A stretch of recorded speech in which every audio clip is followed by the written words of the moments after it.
Karibu katika wasaa mwingine tena mtazamaji wa The World News. Katika kipindi hiki cha ulimwengu wa siasa tunaendelea kukufahamisha mengi yanayojiri katika ulimwengu. Moja kati ya yale tuliokuwa nayo ni wapiganaji wa Kihouthi huko nchini Yemen wameendeleza mauaji, ambapo takribani wanajeshi 58 wa serikali wameshambuliwa kwa makombora pamoja na ndege zisizokuwa na rubani. Wapiganaji wa Kihouthi wa Yemen wameua takribani wanajeshi 58 katika serikali ya Yemen katika mashambulizi ya makombora na ndege zisizokuwa na rubani mnamo Alhamisi. Chanzo cha jeshi kiliambia Reuters katika mojawapo ya siku zenye maafa makubwa zaidi katika vita vya wenyewe kwa wenyewe kwa miaka 4 nchini humo. Wizara ya Ulinzi ilisema kuwa makombora ya masafa marefu na ndege zisizokuwa na rubani drones zililenga kambi kadhaa katika mkoa wa Marib na Hadramaut na kusababisha vifo na majeraha kwa idadi ya askari wa taifa la Yemen linalotambuliwa na Umoja wa Mataifa. Wizara hiyo haikutaja idadi kamili ya waathiriwa.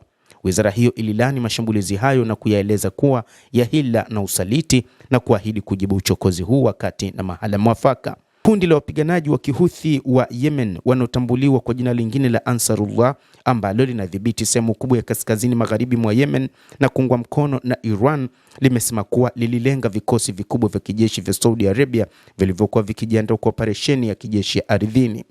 Moja kati ya mipango ambayo ilikuwa ikifanywa na Saudi ni kwamba ilikuwa ikiingiza wanajeshi wake ndani ya Yemen, kwamba walitaka waungane na serikali inayotambuliwa na Umoja wa Mataifa kwa ajili ya mapambano ya kuliangamiza kundi la wapiganaji wa Kihouthi wa Yemen. Na Wahouthi wanasema walishagundua dalili zote za mashambulizi hayo na hivyo kufanya mashambulizi makubwa ya ndege zisizokuwa na rubani pamoja na baadhi ya makombora yaliyosababisha kuuawa kwa takribani wanajeshi hao 58. Muungano unaongozwa na Saudi Arabia umekuwa ukiunga mkono serikali wakati wa vita vya wenyewe kwa wenyewe.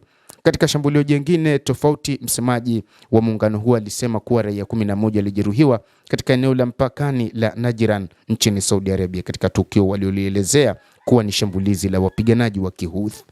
Katika taarifa yao iliyochapishwa kwenye mtandao wa X, walisema kuwa miongoni mwa waliojeruhiwa ni raia 7 wa Saudi Arabia, akiwemo mwanamke na mtoto wa miaka 4 ambao wote walipata majeraha ya kuungua ngozi kwa kiwango kikubwa. Raia wengine 4 walikuwa kutoka nchini Yemen, Pakistan na Misri. Mashambulizi ya Wahouthi katikati mwa Yemen yalifanyika saa 10 na dakika 40 kwa saa za eneo hilo siku ya Alhamisi, kulingana na Wizara ya Ulinzi ya Yemen.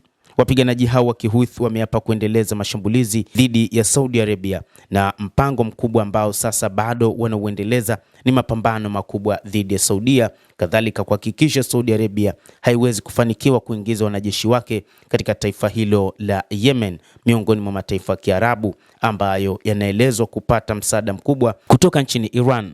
Mtazamaji, endelea kutufuatilia, lakini ni kusihi usisahau kulike, usisahau kucomment, kadhalika usisahau kusubscribe channel yetu hii ili upate habari hizi kwa mapana kupitia The World News. Naitwa Dam Hussein, endelea kuwa nasi wakati wote, endelea kutufuatilia.